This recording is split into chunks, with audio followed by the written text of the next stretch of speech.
Welcome, and make yourself comfortable for an evening in a quiet English village where respectable habits can conceal dangerous secrets. Tonight's mystery begins with a storm, a silver tea tray, and a woman who remembers far too much about everyone around her. Listen closely. The smallest domestic detail may prove the most important. Chapter 1. The Last Cup at Ashcombe. Bellwether St. Mary prided itself upon punctuality almost as much as it prided itself upon virtue. The two qualities were not, Miss Hester Vane had observed, invariably connected. The rector crossed the green at 8 every morning in a hat older than several of his parishioners. Mr. Pettifer, the baker, drew his blind at 6, whether customers were inside or out. At 4:15 on Wednesdays, Mrs. Crail watered the geraniums in her front window and inspected the street over the rim of the can. And every Thursday evening, precisely 6 people were expected at Ashcombe House, where Mrs. Cordelia Wren served cards, criticism, and China tea with an equal intolerance of weakness. Hester was staying that November with an old school friend, Mrs. Miriam Cole, in a cottage opposite the churchyard. She had met Cordelia only twice before the Thursday dinner, but twice was enough to discover that the widow possessed the peculiar authority of a person who had spent 71 years making other people slightly afraid of being remembered. Cordelia never forgets, Miriam had said. Birthdays, debts, engagements, quarrels, servants dismissed for insolence in 1912, everything. She writes it down as well. In diaries? Hester asked. Not diaries. Notebooks. Black ones. One for each year, I believe. Julian says if Ashcombe ever burns, half the village will sleep better. Ashcombe did not burn that Thursday. Rain beat upon its windows, the wind worried the yews, and the old house remained as solidly uncomfortable as ever. The guests gathered in the drawing room before dinner. Julian Wren arrived first, charming, handsome, and 5 minutes too early in the way of men who wanted something. He was Cordelia's nephew and nearest acknowledged relation, though Cordelia treated the fact as an administrative inconvenience. Dr. Arthur Mellish came next, a grave man with tired eyes and a habit of polishing his spectacles when embarrassed. Major Cedric Vale arrived, carrying the smell of wet tweed and resentment. His property bordered Ashcombe's south garden, where a new fence had become the subject of a quarrel so detailed that both households could recite measurements in inches. Lucy Harcourt, the young organist, entered quietly with rain shining on her dark hair. Hester noticed that she avoided looking at Cordelia. Ruth Fenwick, Cordelia's companion of 12 years, moved through the room with the calm efficiency of someone who knew where every cup, key, shawl, and weakness belonged. Last came Edgar Blythe, solicitor, carrying a leather document case and apologizing for the weather, as if his firm might later charge it a fee. "You have the papers?" Cordelia asked before he had removed his gloves. "I have them, Mrs. Wren." "All of them?" Blythe's smile did not alter. "All that require your attention tonight. Then we shall see whether they require mine." Dinner was excellent and uneasy. Cordelia announced between soup and fish that she intended to alter her will before Christmas.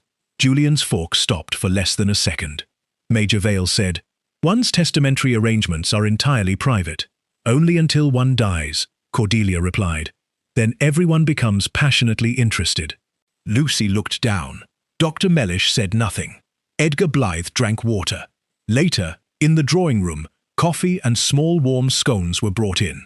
Cordelia refused the plate at first, then called it back. "No, the dark one. The little one split at the side." Ruth handed it to her. "You always choose the most overdone," Julian said, "because no one else wants it.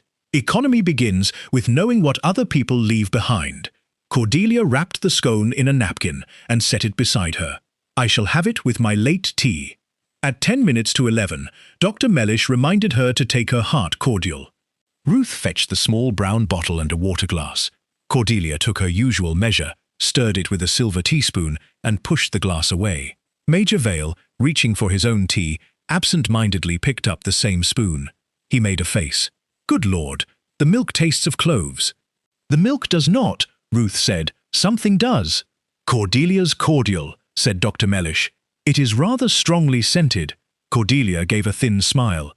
"Cedric has survived worse things than a trace of cloves." The remark tightened the Major's mouth. Hester saw that Cordelia knew precisely where to place a pin. Shortly afterward came the quarrels. Julian asked privately for money and received a refusal audible through a closed door. Major Vale raised the fence again and was told the boundary would remain where Cordelia's surveyor had marked it. Lucy disappeared into the conservatory and returned pale. Dr. Mellish spoke to Cordelia about his late father and came away looking older. Edgar Blythe spread papers on a card table and asked for a signature, which Cordelia declined to give. "At midnight," she said, "I shall finish the unpleasant part." No one asked what she meant. At 25 minutes to 12, Nora Phelps, the kitchen maid, carried Cordelia's late tea things toward the morning room. A warmed cup, a little jug of milk, hot water, the blue caddy of decaffeinated tea, and the dark split scone wrapped in its napkin. "No lemon?" Hester asked lightly, having stepped aside for the tray. Nora looked surprised. "Mrs. Wren never takes lemon, miss, nor sugar. Mrs. Fenwick says milk first, always. Or she knows." "Knows what?" "That it was poured wrong." Ruth, passing behind them, smiled faintly. Cordelia notices rituals more readily than affection. 5 minutes later, Edgar Blythe announced that he had left a memorandum in his motorcar. He took his coat and went out through the front hall. The wind gave a hard shove against the windows. At 11:50, the grandfather clock in the hall gave a weary click and stopped.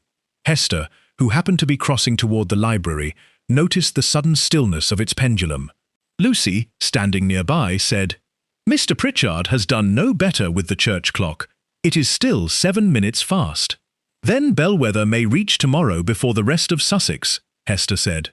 Lucy almost smiled. Cordelia gathered the napkin beside her, took 2 papers from the card table, and went toward the morning room. "I am not to be disturbed," she said. "Ruth, at 12:30, you may remind me that old women require sleep." She locked the inner door behind her. A few minutes later, from beyond the rain, came 12 solemn strokes. "Midnight," Edgar Blythe said from the doorway. Hester turned. She had not heard him return. At 12:30, Ruth knocked. There was no answer. She knocked again, then fetched the duplicate key kept in Cordelia's bedroom. Cordelia Wren was dead in the armchair beside the cold fireplace. The silver tray stood near her hand. A cup of tea was half finished. A small milk jug stood beside it. 2 thin slices of lemon lay on a plate. The blue tea caddy was on the upper shelf of the cabinet rather than the lower one. Cordelia's spectacles were broken beneath the table. On her lap lay an unopened envelope addressed in her own hand, and from the locked bookcase, one of the black notebooks was missing. Dr. Mellish bent over her for a long time. "At her age," he said at last, very quietly, "and with her heart, this may be no more than a sudden failure." Hester looked at the lemon slices. Then she looked at the pale, untouched scone on the tray. It was not the one Cordelia had chosen. Chapter 2. The Blue Caddy. By breakfast the next morning, Bellwether St. Mary had accepted 3 facts. Cordelia Wren was dead, nobody had murdered her, and Julian Wren had probably murdered her. The contradiction troubled no one. Inspector Harland arrived shortly after 9. He was a square, patient man with a brown moustache and the air of having learned that witnesses became more accurate if allowed first to become exhausted by their own explanations. He listened to Dr. Mellish, examined the room, sealed Cordelia's medicine bottle and teacup for analysis, and asked Ruth to describe the household routine. The morning room itself was a useful witness if one knew how to question it. Cordelia had arranged it for convenience rather than beauty. Writing desk by the window, tea cabinet close to the fireplace, low bookcase opposite, and French windows opening toward the yew walk. Nothing was far from her chair. A person accustomed to the room could reach matches, stationery, medicine, and tea without crossing more than a few steps. A person only casually acquainted with it might know where things were kept without knowing the exact order in which Cordelia expected them to appear. Hester thought the distinction worth remembering. The late tea was prepared as always in essentials, Ruth said. Nora warmed the cup. Cordelia brewed the decaffeinated tea herself from the blue caddy. Milk in first. No sugar. No lemon. Harland glanced at the plate. "Yet there is lemon. I did not put it there." "Nora?" "No, sir," said the maid from the doorway. "I carried none. Perhaps Mrs. Wren changed her mind." Ruth's expression was almost pitying. "About tea?" "No." Hester stood by the window, watching rain silver the terrace. Was the tray exactly as Nora left it? Harland looked at her with mild curiosity. He had been introduced to Miss Vane as Mrs. Cole's guest, and, after 10 minutes, had correctly concluded that she would continue asking questions whether invited or not. Nora frowned. "No, miss. I left the blue caddy on the little table, not in the cabinet. Mrs. Wren liked to take it down herself." "And the scone?" "The dark one she chose." "This one is pale." The maid stared. "That's from the second batch." "Where was the second batch kept?" Harland asked. "In the drawing-room warmer, till I cleared after midnight." There was a pause. Harland turned back to the tray. "So someone may have handled the tea things." Ruth said everyone in the house had the opportunity to pass through the corridor before Cordelia locked herself in. "Not everyone," Edgar Blythe said from the doorway. "I was outside." He had returned to Ashcombe after breakfast at the inspector's request. His black coat was immaculate. "I left shortly after 11:30 to fetch a memorandum from my car. I was delayed because the case latch had jammed. I came in at midnight."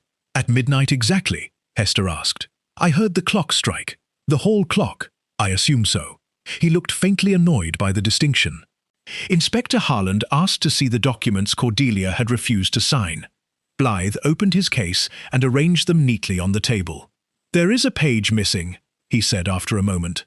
Harland's head lifted. "I brought a 7-page draft," Blythe continued. "There are 6. What was on the 7th?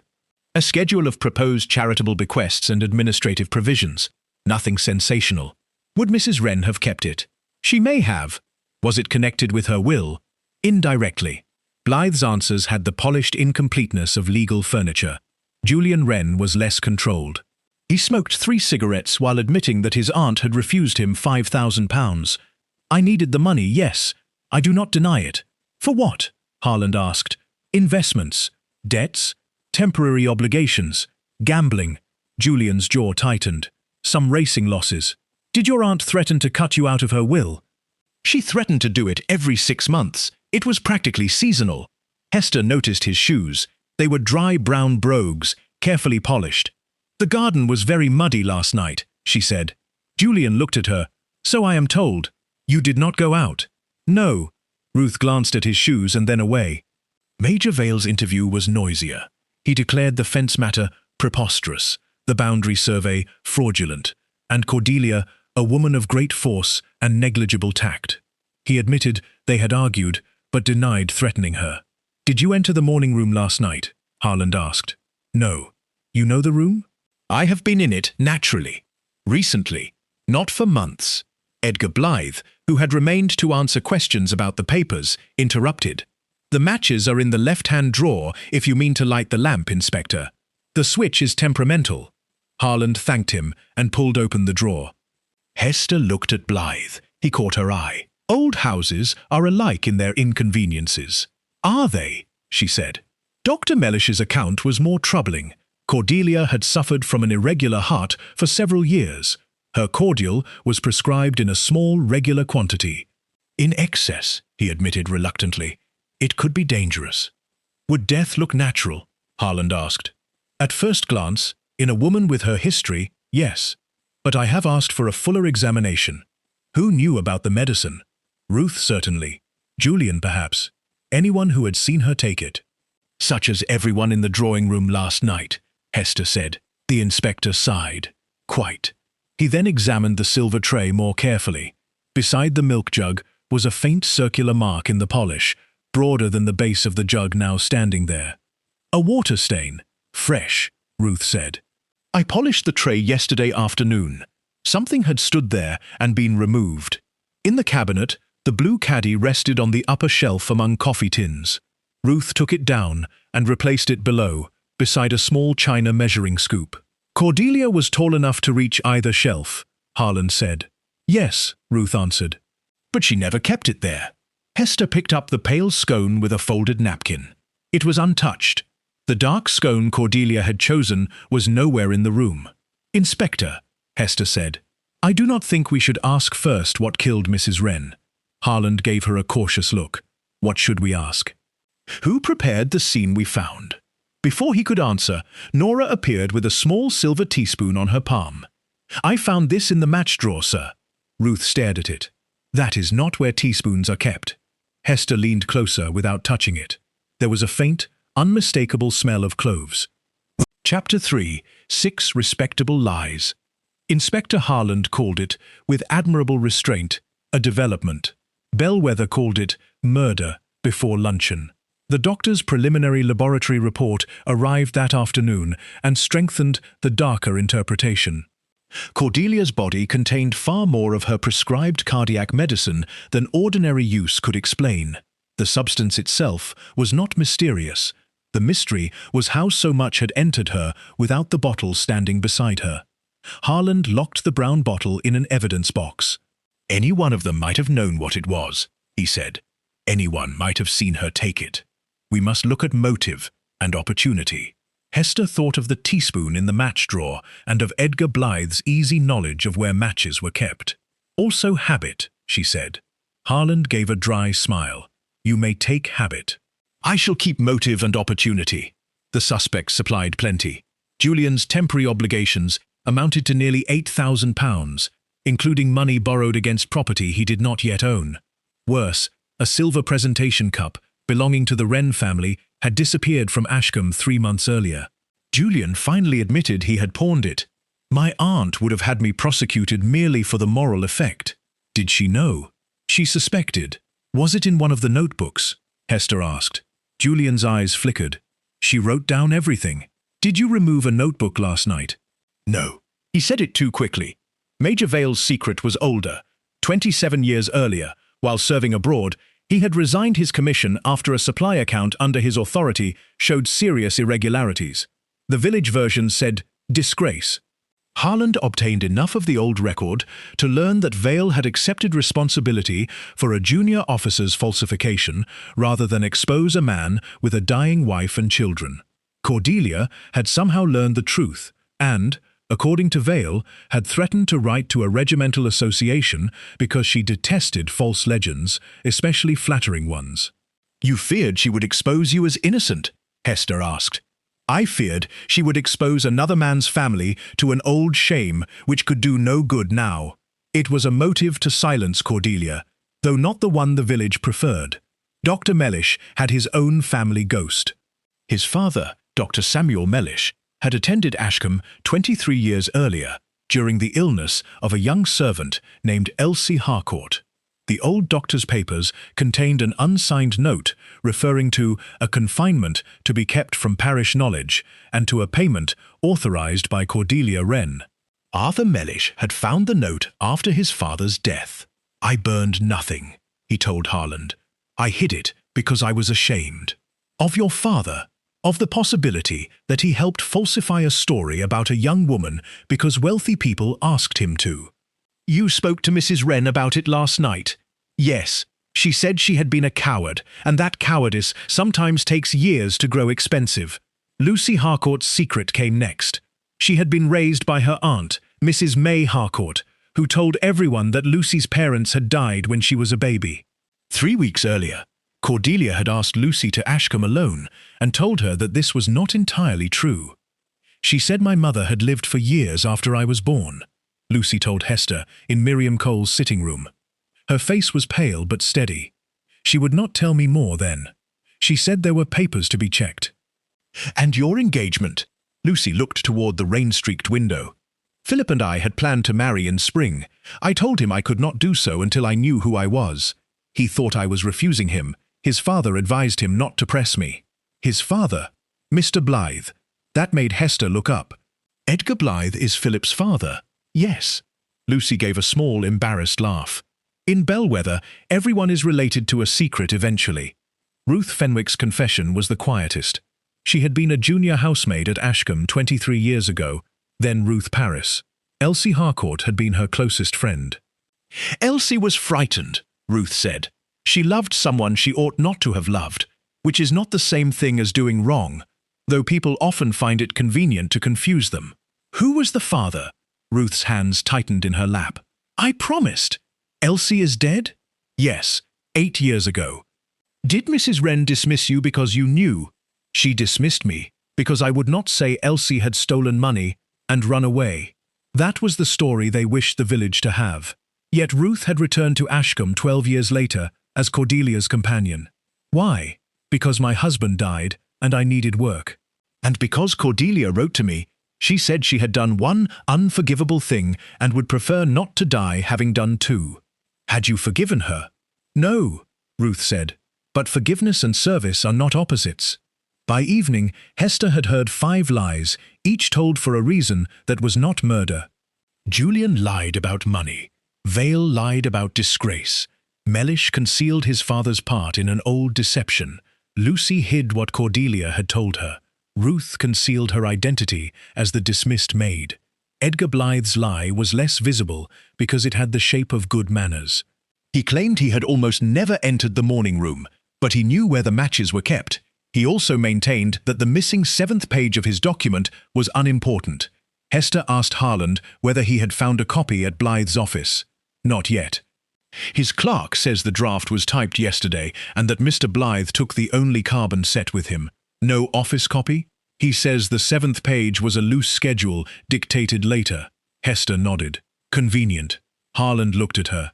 You dislike him. I do not know him well enough. That has never stopped Bellwether. At that moment, Miriam came in carrying a parcel wrapped in newspaper. A boy found this behind Major Vale's potting shed, she said. Inspector, I think it belongs to Ashcombe. Inside the parcel was a black notebook. Julian Wren's face, when Harland confronted him, made further denial useless. Yes, he said. I took it. When? Before Aunt Cordelia went to the morning room. Why hide it beyond Major Vale's fence? Because it contained what she knew about the silver cup and my debts. I thought if she changed her will and then died someday, no one need find that particular history. Someday? Harland repeated. Julian closed his eyes. I know how that sounds. Hester thought of his dry shoes the morning after the storm. He had gone out through the garden, hidden the book, returned through mud, and changed his shoes before anyone mentioned the path. He was a thief, a liar, and a fool. But the notebook he had stolen ended with an entry dated 3 days before Cordelia's death. Hester read the last line twice. Blythe account does not balance. Ask why Lucy received less than Matthew intended. Chapter 4. Beyond the Garden Fence. The south garden at Ashcombe was not beautiful in November. It was a dark geometry of wet box hedges, bare rose arches, and gravel paths drowning in leaves. Beyond the yew walk stood the disputed fence, new posts, raw timber, and one unfinished section where a panel had not yet been fitted. The gardener, old Mr. Snipe, had refused to take sides in the quarrel, but remembered its practical consequences. For 3 days the gap had remained open while the carpenter waited for new hinges. Tradesmen used it as a shortcut. Major Vale's spaniel used it whenever possible. Cordelia had complained that half Sussex might wander through her roses. No one, however, had thought of the gap as an entrance to the house, because the morning room windows were normally bolted whenever Cordelia was inside. The important interval was the one before she went in. Major Vale waited on the other side in a rain cape, looking like a man who had been personally insulted by weather. There, he said, pointing with his stick. That gap is the entire scandal.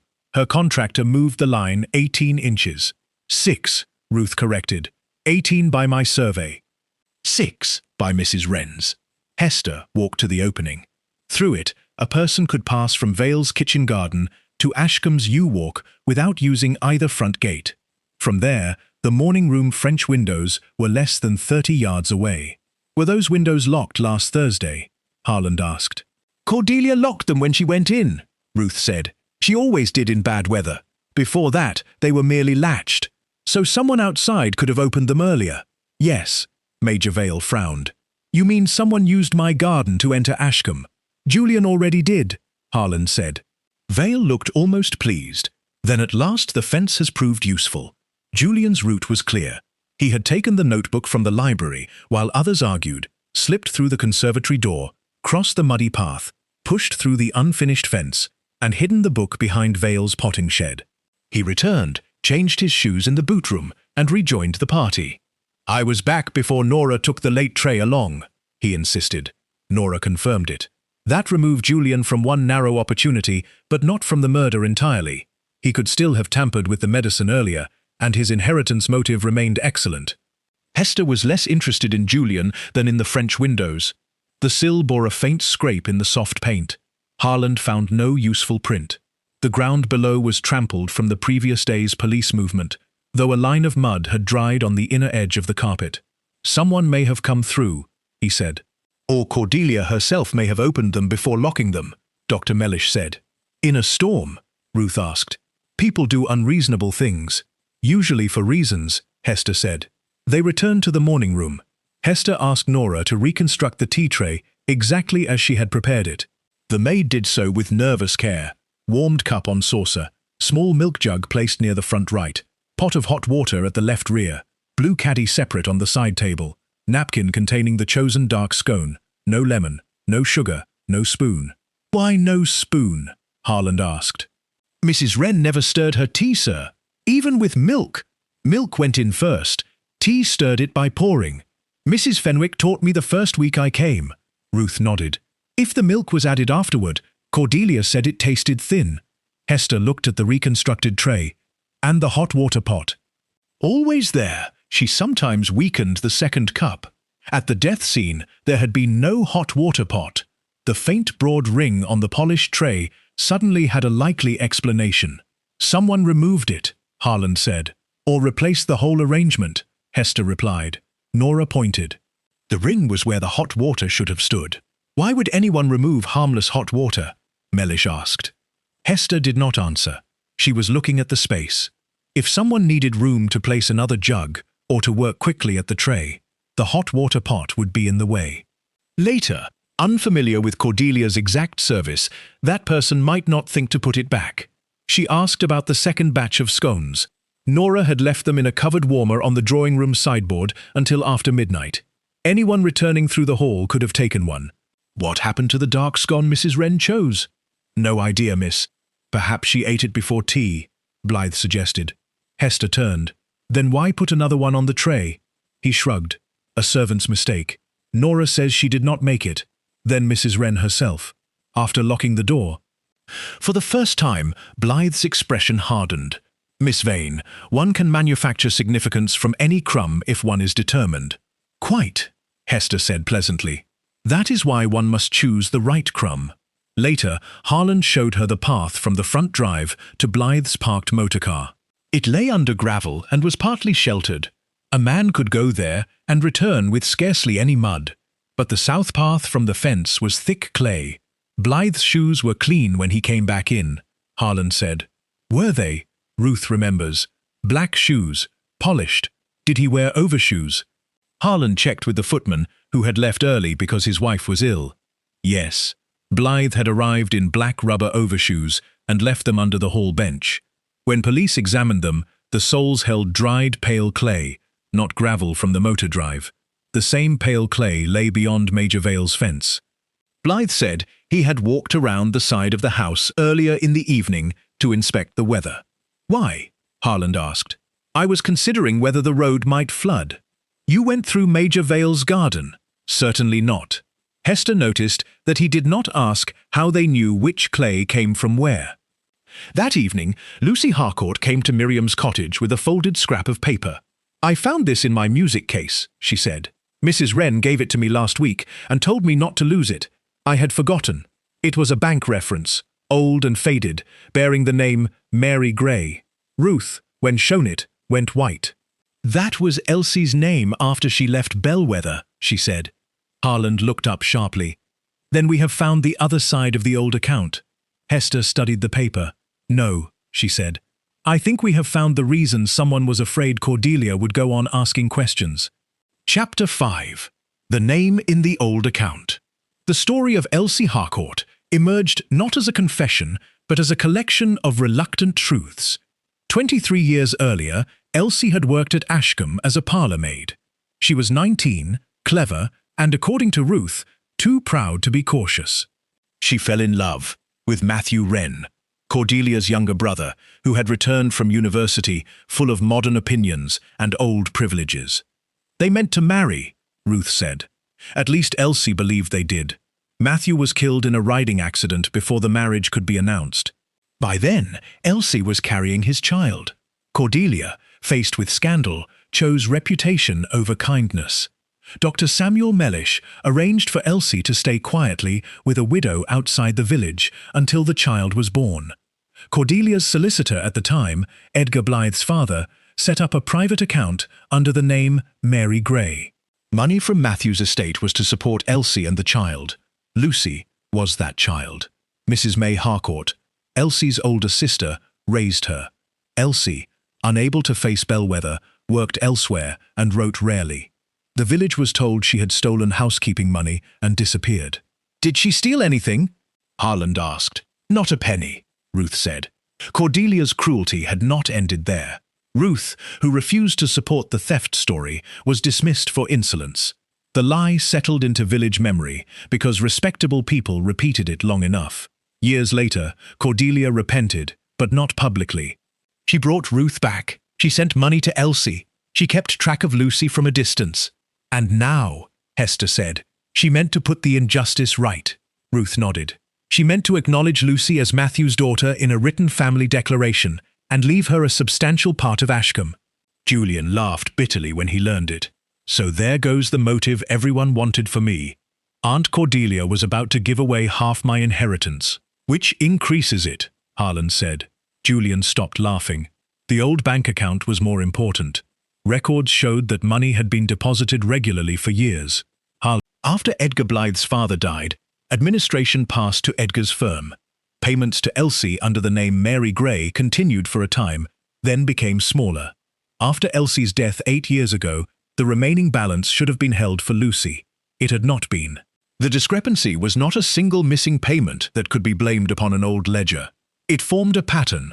Modest sums diverted here, a larger transfer disguised there, fees charged twice, interest that should have accumulated but had somehow vanished. No one entry shouted theft. Together they whispered it with increasing confidence. Hester thought this too, characteristic of respectable wrongdoing. Great crimes often began by arranging small figures so that no single figure looked worth a quarrel. Harland placed 3 sheets on the table. There are withdrawals labelled expenses. Large ones. Blythe's face remained composed. Old private trusts are often untidy. My father kept incomplete memoranda. There may have been legitimate disbursements. To whom? I would have to examine the ledgers. You have had since yesterday. My office is not a police station, Inspector. No, but I am beginning to think it may contain evidence. Blythe's mouth thinned. Lucy listened in silence. When she finally spoke, it was not about money. My mother knew I was alive. Ruth took her hand. Yes. Why did she never come back? She did once. You were 6. She came as far as the station and saw you with May. She thought you looked happy. Lucy's eyes filled, but she did not cry. Hester looked away. There were truths that solved mysteries and truths that merely wounded people after the danger had passed. Dr. Mellish brought another piece. His father's hidden note contained the initials E.B., not Edgar, but Edward Blythe, Edgar's father, and an instruction that the child's claim to Matthew Wren's money was to be preserved irrespective of public acknowledgement. That made the missing funds unmistakable. It may still be bad bookkeeping, Edgar said. Bad bookkeeping is usually less selective, Hester observed. He looked at her. You seem determined to find wickedness in routine errors. No, I am inclined to find routine inside wickedness.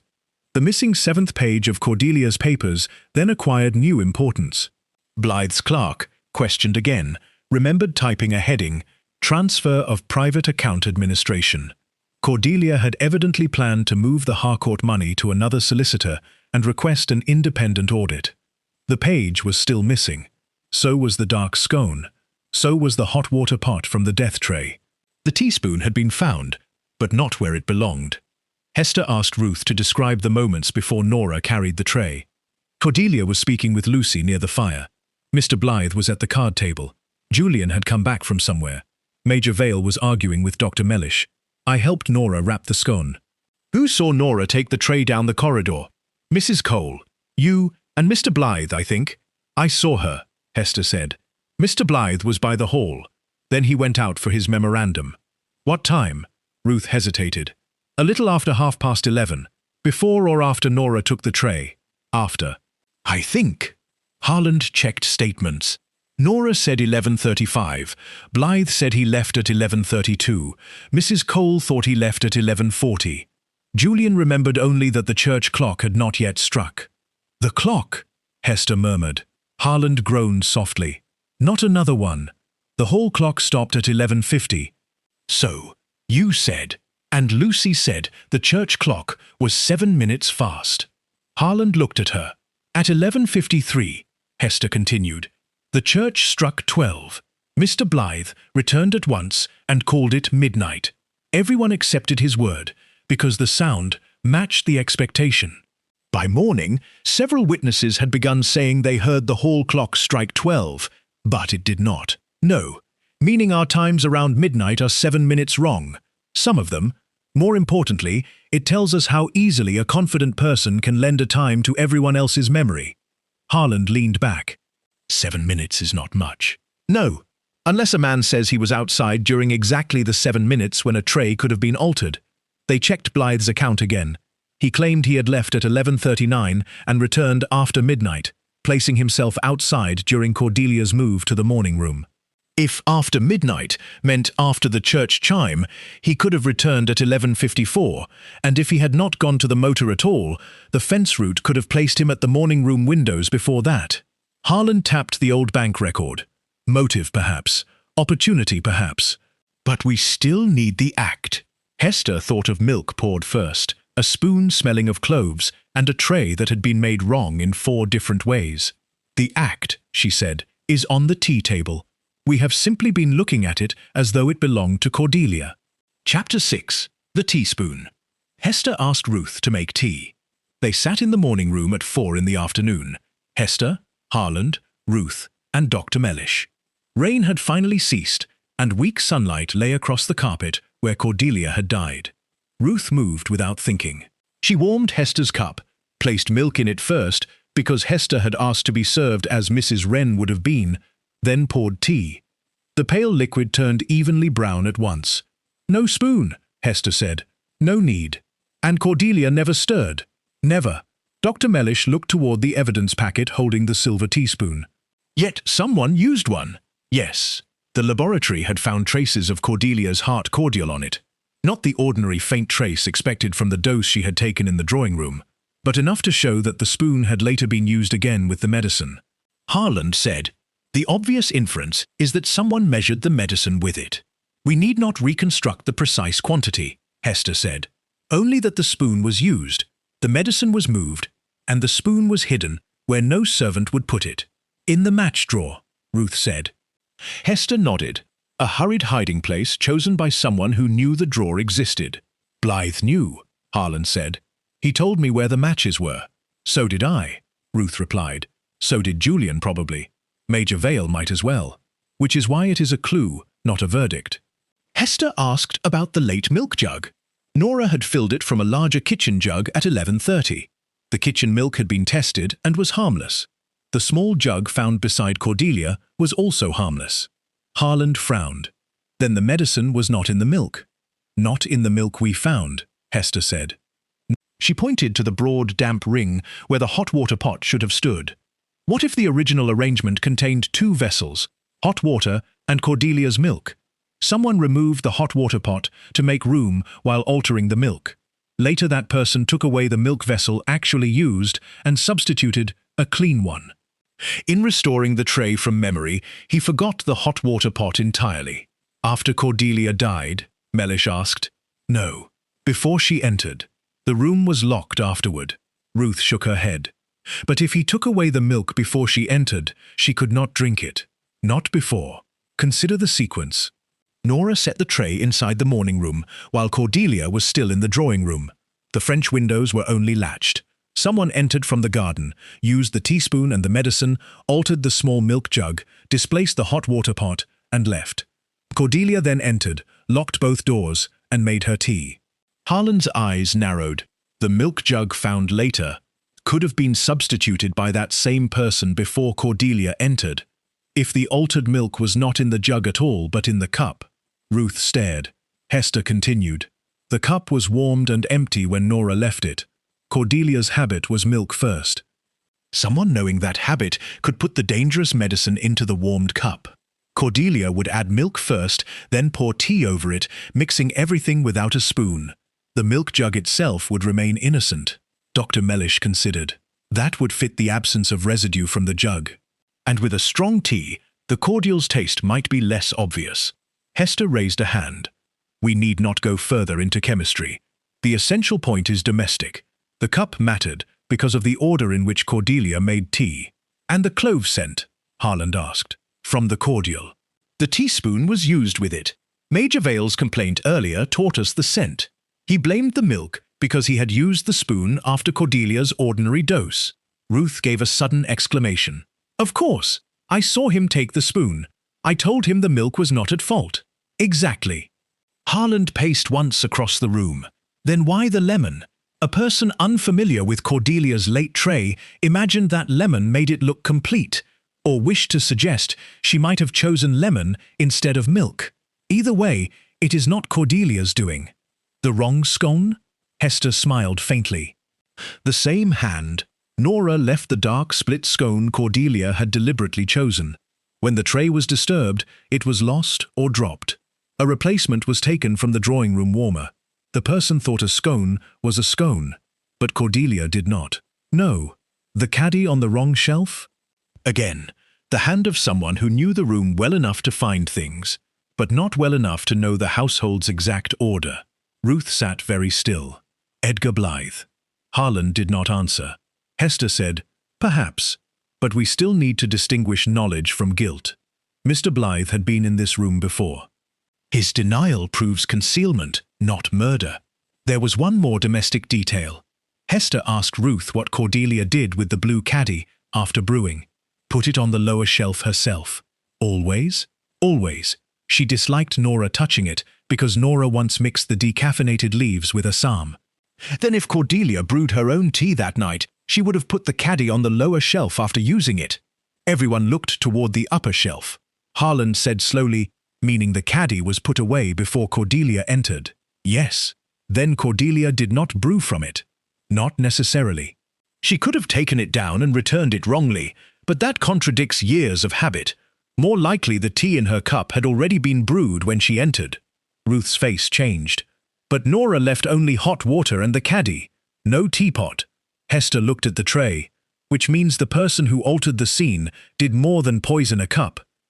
He prepared the tea in advance, using a pot from elsewhere, then removed that pot and the hot water vessel, leaving the damp ring.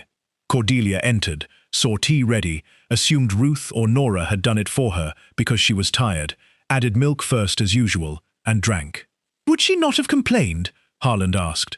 She was about to finish unpleasant business. People tolerate small irregularities when occupied by larger ones. Hester paused. And there is another reason she may not have complained. She expected someone to come back. Who? The person connected with the papers. At that moment, the telephone in the hall rang. Harland answered it and returned 10 minutes later with a grim expression.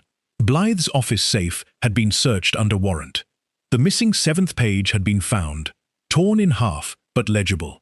At its bottom, in Cordelia Wren's hand, were 6 words. Terminate Blythe. Audit Mary Gray account. Chapter 7. 12 Strokes. By Saturday morning, Edgar Blythe had acquired a solicitor of his own. He admitted financial irregularities only in the broadest possible sense. The Mary Gray account, he said, had been administered with discretion. Some money had been transferred temporarily to cover other clients' obligations and later restored. If shortfalls remained, they were bookkeeping matters. Harland called them embezzlement. Blythe called Harland premature. The existence of a financial motive does not place me in a locked room, he said. No, Hester agreed. You were never in it after it was locked. Blythe looked at her sharply. They were all gathered in Ashcombe's library.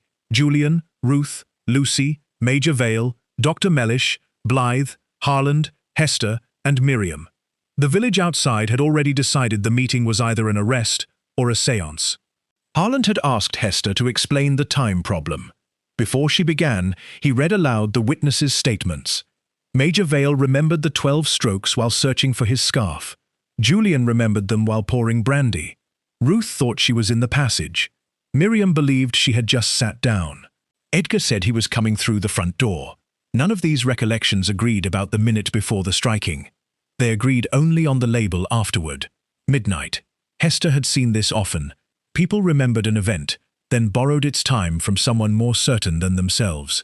She began with the least dramatic fact. The hall clock did not strike midnight. It stopped at 11:50. I saw the pendulum stop. Major Vale frowned. But I heard 12 strokes. So did I. They came from the church, Lucy said. The church clock was 7 minutes fast. I mentioned it that evening. You did, Hester said. But by the next day most of us remembered only the striking, not the conversation. Mr. Blythe returned from outside as the strokes ended and said, "Midnight." That attached a time to everyone's memory. Blythe gave a slight shrug. A harmless mistake, perhaps. Yet in your statement, you said you left the house at 11:39 and returned just after midnight. You used the striking clock to support the duration. I heard midnight. You heard what you called midnight. It was 11:53. 7 minutes. Yes, 7 minutes in which you claim to be elsewhere. Harland laid a sketch of the property on the table. Your overshoes carried pale clay, matching the path beyond Major Vale's unfinished fence, not the gravel drive to your motorcar. I walked in the garden earlier. When? I do not recall. Major Vale snorted. You would recall crossing my lettuces in a storm. Blythe ignored him. Hester said, the fence quarrel mattered because it created a route no one normally used. Julian discovered it first when he hid the notebook. You discovered it as well. From the front hall you could leave as though going to your motor, circle through the Vale property, pass the unfinished panel, and reach the French windows of the morning room. Before Cordelia entered, they were only latched. You have no witness who saw me. No. Then you have conjecture. Conjecture becomes less comfortable when it begins to agree with objects. Hester described the tray. The lemon Nora had not carried, the wrong scone, the missing hot water pot, the blue caddy put away on the wrong shelf, the teaspoon hidden in the match drawer. None individually proved murder. Together they proved that someone had interfered with Cordelia's tea before she entered the room. Cordelia's habits were exact, Hester said, but the tray we found was approximate. It was a stranger's idea of Cordelia's tea. Stranger, Ruth repeated. Not a stranger to the room, a stranger to the ritual. Blythe's expression remained neutral. Hester turned to him. You knew the matches were in the left drawer. You told Inspector Harland before he looked. Yet you had already told us you almost never entered the morning room. I may have remembered from years ago. You also knew Cordelia took late tea there. You had conducted legal conversations with her in this room, often enough to learn where she kept her documents and medicine. Your clerk confirms that you sometimes came to Ashcombe in the evenings. Professional visits. Exactly. Harland produced the 7th page from an envelope. The financial audit threatened you, he said. Cordelia intended to transfer the Mary Gray account and expose the shortfall. I could have restored it.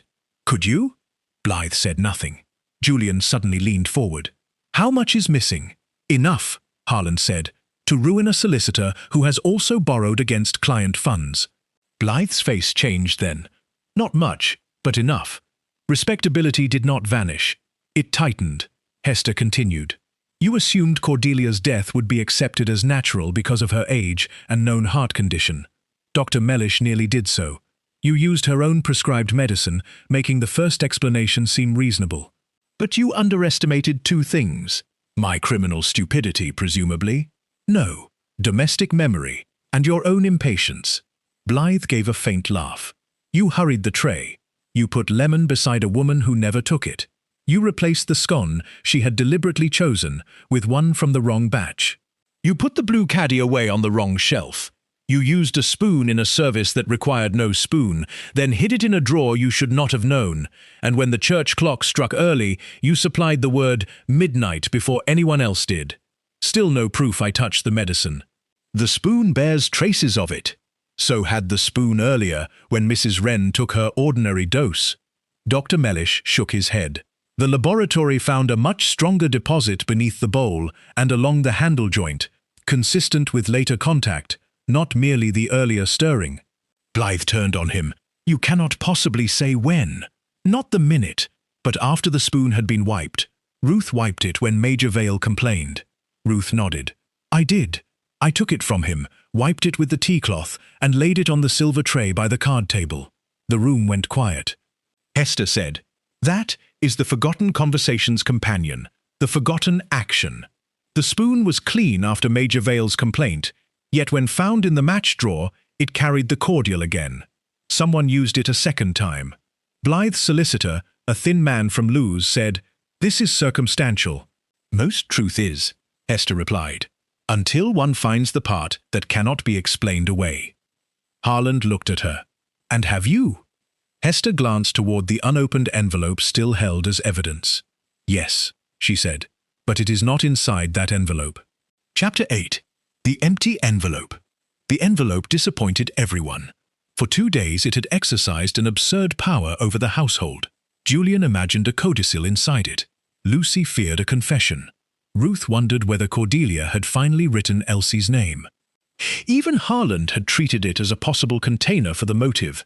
Hester distrusted it for precisely that reason. Objects that attract every eye are sometimes useful only because they prevent people from looking at quieter things. Harland opened it in the presence of witnesses. It contained nothing. Julian stared. Nothing? So nothing, Harland said. But she had it on her lap. Which is why we assumed it mattered, Hester said. Cordelia was very good at making people assume things, even after death. Ruth examined the handwriting. She addressed it to herself yesterday afternoon. Why? Lucy asked. Hester took a folded sheet from her handbag. Because she expected a document to arrive in it. This is a note from the county records office. Cordelia sent a request for a certified copy of Matthew Wren's old declaration of intended marriage. She enclosed a stamped envelope addressed back to Ashcombe. The envelope came back empty, Julian said. No, it had not yet been sent. Cordelia had addressed it in preparation.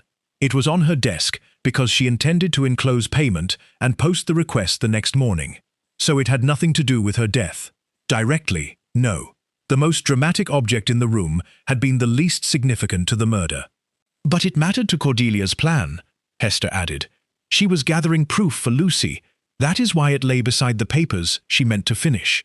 Lucy touched the edge of the table. She was going to acknowledge me publicly. Yes. And leave me money. Yes. Lucy's face tightened. I wish everyone would stop saying that, as though money were the most important part. Ruth reached for her hand. Hester understood. The old injustice had been the denial of a name, not merely the loss of an account. The missing notebook, now recovered, contained more than Julian's shame. In earlier pages, Cordelia had recorded conversations with Edgar Blythe about the Mary Gray account. 2 entries were especially damaging. Blythe evasive, says papers destroyed in office move. Impossible, Ruth has father's receipt. And, a week later, E.B. asks whether Lucy knows. He is afraid she does. Blythe argued that E.B. might refer to his father, though the father had been dead 11 years.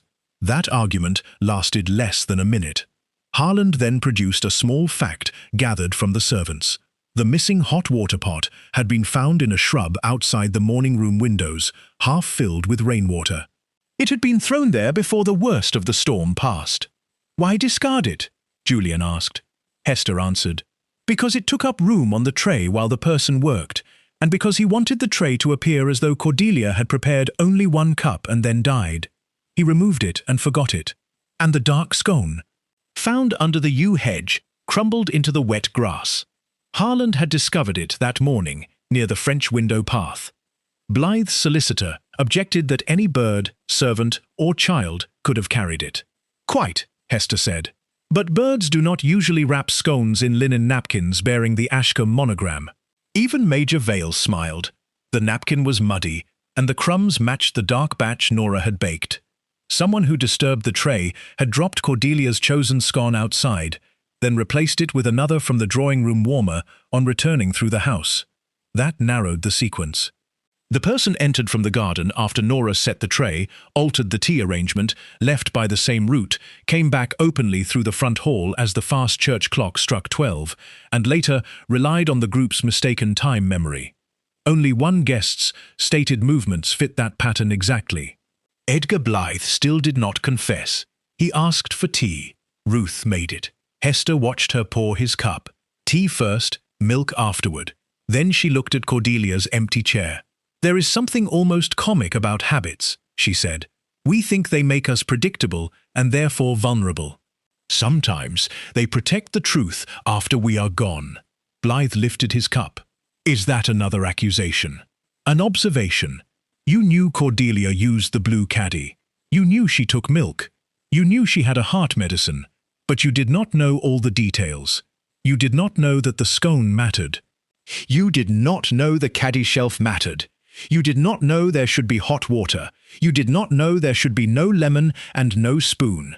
I knew enough, apparently, to commit a murder which exists only in your imagination. You knew one detail very well," Hester said. "Milk first." He set down his cup. No one moved. Harland said, "How do you know he knew that?" Hester looked at Ruth. "Because of the legal meetings. Mrs. Fenwick, when Mr. Blythe came to discuss private matters with Cordelia at night, did you ever bring tea?" "Yes, many times." "Did he see Cordelia prepare it?" "Of course," Blythe's solicitor said. "That proves nothing." "No, but it explains why he could choose the cup rather than the jug. A person who did not know milk went in first might have tampered with the milk and risked leaving evidence. Mr. Blythe knew that whatever was already in the cup would be mixed thoroughly when Cordelia poured milk and then tea." Hester's voice remained gentle. "He knew the useful habit, but not the decorative ones." Blythe looked toward the window. Outside, the unfinished fence showed pale between the yews. Harland said, "We have the financial motive, the false timing, the clay on your overshoes, the page from your office safe, the spoon used again with the medicine, the discarded hot water pot, the monogrammed napkin on your route, and your false statement about never entering this room." Blythe's fingers tightened on the teacup. Hester added, "And there is one thing only the person who handled the tray could have known before we told anyone." Blythe's eyes returned to her. "The lemon slices," she said. "Yesterday morning, before Inspector Harland had described the tray in your presence, you said to Julian in the hall, 'If she chose lemon for once, that proves nothing.' Mrs. Cole heard you." Miriam nodded. "I thought nothing of it at the time. The kitchen maid had told no one about the lemon. The room had been sealed. Blythe had not been present when Ruth unlocked it." Harland added one last laboratory fact. Minute traces of the cordial had been recovered from the lower inside of Cordelia's warmed cup in a concentration that did not match the harmless residue of her earlier dose. It did not reveal a recipe, nor did it need to. It confirmed the domestic reconstruction. The cup itself had been interfered with before Cordelia poured her late tea. For the first time, his composure broke completely. Chapter 9. What happened before midnight? Edgar Blythe did not confess at once. He said Miriam must be mistaken, the clay could have come from anywhere, and the ledger errors belonged to his father. Harland let him finish. Then Hester told the story in order. Cordelia discovered that money intended for Elsie Harcourt, and later for Lucy, had been mishandled. Whatever began as temporary borrowing had become theft. She intended to remove the account from your control, order an audit, acknowledge Lucy as Matthew Wren's daughter, and alter her will to repair what she had once helped conceal. Blythe stared at the fire. "You had several reasons to fear that," Hester continued. "Exposure would ruin your practice. It would likely send you to prison. It would destroy your standing in the village and your son's opinion of you. And because Lucy was engaged to Philip, the truth would enter your own family at the very moment you had tried to keep it out." Lucy flinched. Blythe said, "Leave my son out of this." It was the first sentence he had spoken that sounded human. Hester inclined her head. "Very well," she continued. "On Thursday, you brought papers you hoped Cordelia would sign. She refused. Worse, she wrote on the missing page that your firm was to be dismissed and the Mary Gray account audited. You removed that page later, but by then the danger was clear. You knew Cordelia's heart was weak. You knew she kept her prescribed cordial in the morning room. You had seen her take late tea there often enough to know one crucial habit: milk first. Nora set the tray shortly after 11:30. It contained a warmed, empty cup, milk, hot water, the blue caddy, and the dark scone Cordelia had deliberately chosen. There was no lemon and no teaspoon. Then you announced that you were going to your motor car. You did not go directly to it. Your overshoes show that you crossed the pale clay by Major Vale's garden. The unfinished fence gave you a private way to the U-walk. The French windows were not yet locked. You entered the morning room before Cordelia. You used the silver teaspoon, which had already been wiped clean after Major Vale's clove complaint, to handle more of Cordelia's medicine. You placed a dangerous excess where her tea routine would carry it into the drink. I will not pretend the chemical details matter to the moral fact. They do not. What mattered to you was that an elderly woman with a known heart complaint might appear to have died naturally. Dr. Mellish's face was grim. You disturbed the tray while doing it, Hester said. The hot water pot was in your way, so you took it out and later threw it into the shrubbery. You knocked the dark scone to the ground and carried it outside in its napkin. You put the blue caddy away on the wrong shelf. You left the teaspoon in the match drawer because you did not dare carry it through the hall. Then you tried to make the tray look ordinary. You fetched another scone from the warmer and added lemon because, to you, tea meant milk or lemon. Cordelia would never have made those choices, but you assumed no one would care. Harlan said, "And the cup?" Cordelia entered shortly before 11:50. She locked the inner door and bolted the French windows behind her. She found tea ready. Perhaps she assumed Ruth had been unusually helpful. Perhaps she was too preoccupied with the papers to question it. She poured milk first, as always, and tea over it. That order did the mixing. She ate little or none of the replacement scone. Within a short time she became ill and collapsed. Her spectacles fell and broke beneath the table. Dr. Mellish said quietly, "The timing is consistent with the examination." Hester turned toward the hall. Then came the final convenience. The grandfather clock had stopped at 11:50, but the church clock, still 7 minutes fast, struck 12 at 11:53. You returned through the front hall as the strokes ended and said, "Midnight." Everyone accepted the word. By the next morning, memory had improved the event. People spoke of the hall clock striking 12, though it could not have done so. You assumed that what ought to have happened at midnight would be remembered as what actually happened. That gave your movements a neat shape they did not possess. Blythe's solicitor spoke. "Even if all this is accepted, there is no direct witness." Hester looked at Edgar. "No, but there is his knowledge of the lemon before it was disclosed, his false account of the room, his overshoes, the discarded objects on his route, the second use of the spoon, the financial page he tore out and hid, and the notebook entry Cordelia made. Fairness does not require a murderer to be watched. It requires the truth to fit better than the lie." For a long moment Blythe said nothing. Then he laughed once, without amusement. "She would have destroyed everything," Lucy said quietly. "You mean your reputation?" Blythe did not look at her. "My father began it," he said. "The account was already irregular when I took over. There were shortages. I covered them. Then there were other obligations. I meant to replace the money." 8 years? Harland asked. Blythe's face twisted. "Do you imagine respectable ruin is less frightening because it comes slowly?" Hester thought of Cordelia, who had allowed a lie to live 23 years because correcting it had once seemed too painful. "No," she said. "I think slow ruin is precisely how respectable people persuade themselves to do one more wrong." Blythe looked at her then. "I did not mean to hurt Lucy." "You did not need to mean it." He lowered his head. That was as close to confession as pride allowed. But Harland had enough. After he was taken away, the house felt strangely larger. Julian stood at the window for some time. "I stole the notebook," he said at last. "I thought that would be the worst thing anyone learned about me." Major Vale grunted. "A useful lesson in modesty." Dr. Mellish asked Ruth whether she wished his father's old note destroyed. "No," she said. "We have had enough destruction. Let the truth be kept properly for once." Lucy remained by Cordelia's chair. "She was cruel to my mother." "Yes," Hester said. "And she tried to repair it." "Yes. Does trying at the end make a person good?" Hester considered. No, but it may make the end less false.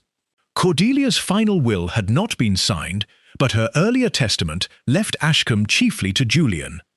The recovered records, however, established the separate Harcourt money as Lucy's, and Julian, shaken by events, voluntarily agreed to carry out Cordelia's written intention regarding a substantial further settlement.